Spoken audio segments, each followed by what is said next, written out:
How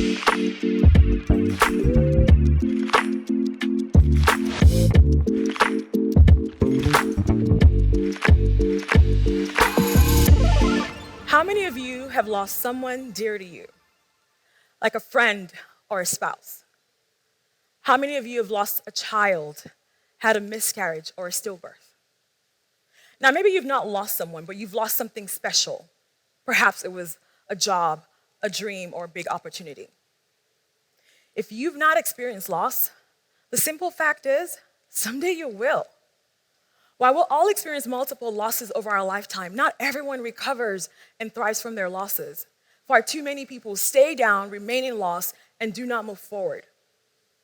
The simple fact is this: loss is inevitable, and it will knock you down. The other simple fact is the opportunities to thrive reside within the loss. I too am not immune to this reality. I remember January 30th, 2017, as though it was yesterday. It was a quiet day at work. I was sitting in my office, admiring the gorgeous day, nearly daydreaming when I got a call that suddenly thrust my life into a harsh and grim reality. It was my husband and best friend, Tunde. His doctor just told him that he might be having a dissecting abdominal aortic aneurysm, and he was being rushed to the medical center by an ambulance. Essentially, the largest artery in his body was tearing apart. I immediately left work and drove as fast as I could to meet him in the ER. Almost as soon as he arrived, he was wheeled away to get a CAT scan. And when the CAT scan report was finally ready, the ER doctor came in. I've got good news and bad news. Which do you want first? He went on to tell us that the good news is you don't have an aneurysm.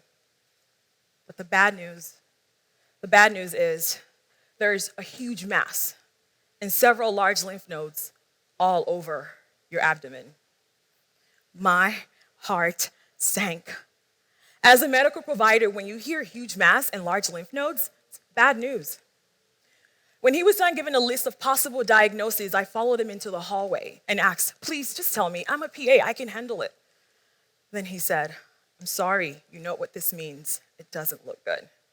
I immediately ran for the restroom, trying to contain my tears. And as I shut the door behind me, I threw myself onto that yucky ER bathroom floor, helpless, crying my eyes out.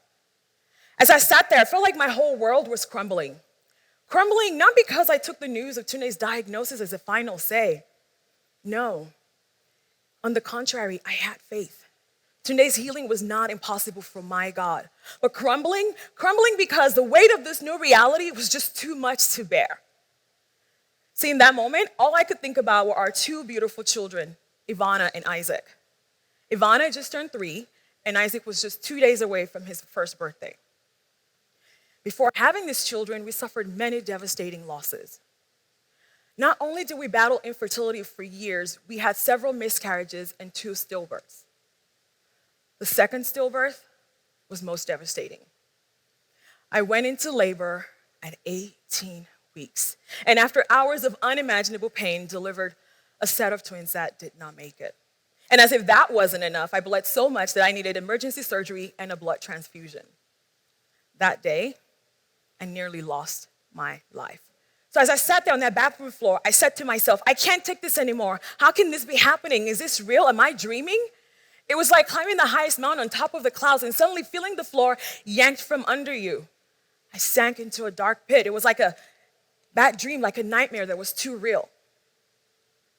Tunde had the best doctors caring for him, but even that was not enough. 15 months of chemo and several hospital admissions later, I found myself on the floor yet again, helpless, and this time desperately in need of a miracle. The miracle I got, however, was not the one I expected. That afternoon, we lost Tunde. So despite all my hopes and dreams, loss still came and nothing prepared me for it. I was overwhelmed with pain, fear, and anger. I hit rock bottom. But I stand before you today because I did not remain down. The day we lost Tunde, it dawned on me that loss is inevitable and it will knock you down. But I also realized that loss is where I will begin to thrive. So how did I go from repeated losses to thriving? How did I go from dashed hopes and dreams to flourishing?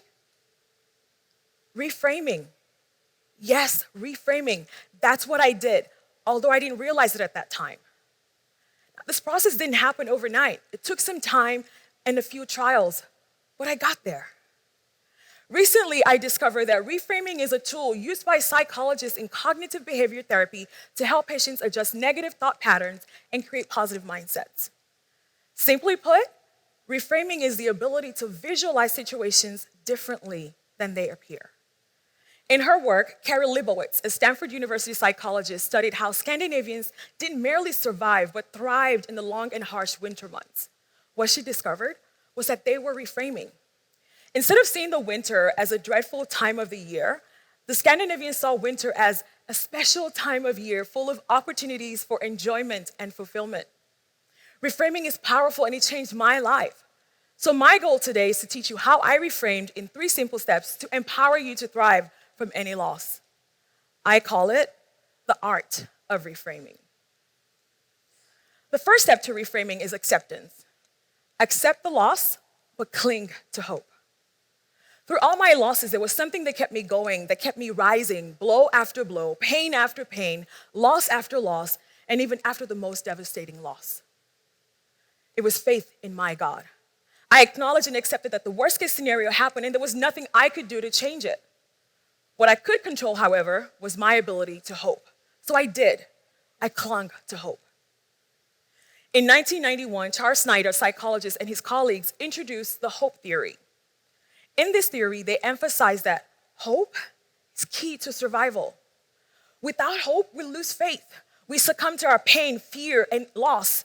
We get stuck and cannot move forward. But when you cling to hope, something powerful happens. Your thought starts to shift from what you've lost to what is possible, and your mind starts to see a better future. When I clung to hope, I believed that my suffering would not last forever, that I could move from a place of pain, loss, and anger to a place of true peace and joy. There were days I would say out loud, encouraging myself that where there is life, there is hope. I may have lost today, but I still had hope. And this was where I started to thrive. Remember, in loss, there are opportunities. One of the things losses do is to expose our weaknesses. So the next step to reframing is recognition.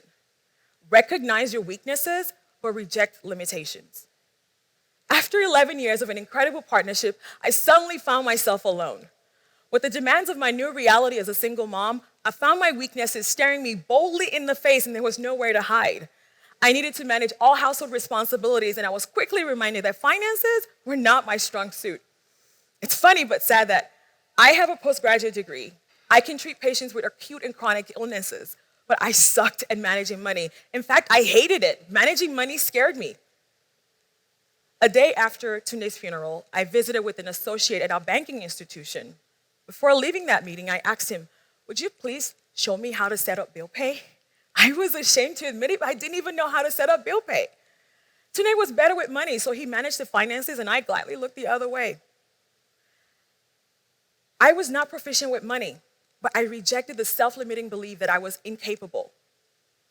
Self-limiting beliefs are negative thoughts and perceptions about yourself that can hinder growth and prevent you from living your best life. One of the ways to overcome these negative beliefs is taking action. I acted on my weaknesses. I sought out resources. I educated myself, and I learned how to budget. Eventually, I strengthened the money muscles I had all along. So, recognize your weaknesses and improve on them. Then reject the negative beliefs and thought patterns that can hinder your growth. Remember, it is in the limitations that we start to reframe our thoughts around loss. Tunde's death was a huge loss to me.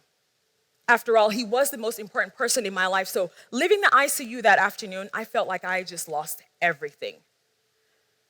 But as I summoned the courage to drag myself into the home we once shared, I was welcomed by the most precious gifts of our marriage. Yes, I may have just lost a husband and a best friend, but what I had left were Ivana and Isaac. I realized that for me to move forward, I needed a new focus. So the third step to reframing is targeting. Set new targets to focus on. This is particularly important because setting realistic goals will keep you grounded and purposeful. I decided to focus on myself and my children. I wanted to be the best me. I wanted to be the best parent, providing what my children needed to thrive and have happy childhoods. On days when I was very depressed and found it difficult to get out of bed, I thought of them and their well-being. There were days that I only got out of bed to pour bowls of cereal and make grilled cheese sandwiches. But I pushed through my wounds, moving forward one day at a time. And eventually, I started to heal, and I found purpose in the pain. I seized opportunities to encourage women who were struggling with loss. And as I focused on these things, to my amazement, I was transformed, and I've never been more fulfilled than I am now. So even when you think you've lost everything, you have not lost everything. In the words of Lucy Hone, a resilience expert, don't lose what you have to what you have lost. Resilient people know how to reframe. I focused on what I had left. I may have lost today, but I embrace the idea of reframing so I can see the opportunities to thrive. So, before I leave the stage, let me leave you with this.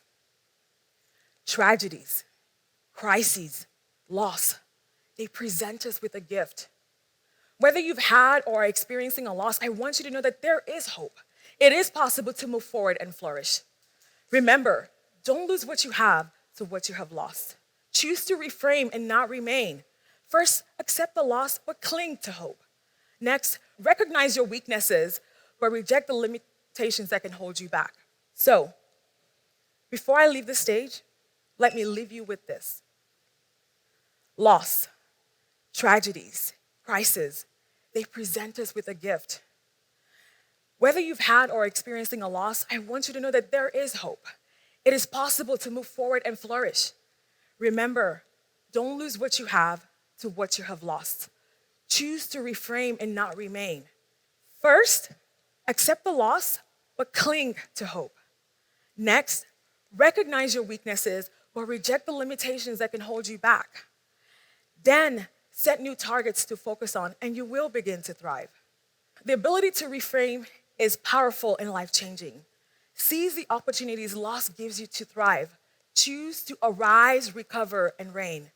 This is an idea worth spreading. Thank you.